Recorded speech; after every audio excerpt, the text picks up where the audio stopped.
Hey guys, so today I'm going to be cutting my OEM exhaust in half because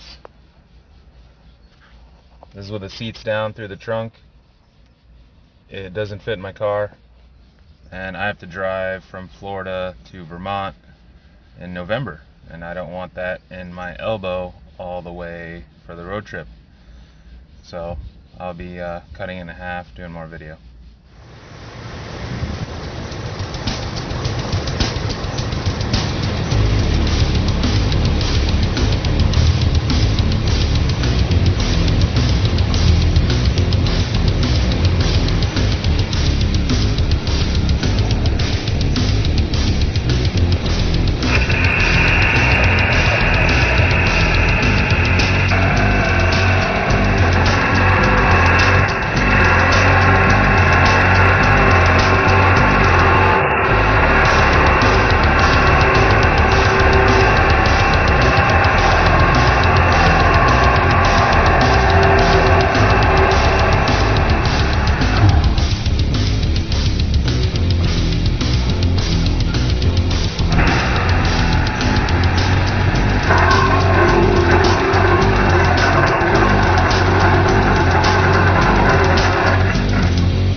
So the exhaust now fits in my trunk for on the way home.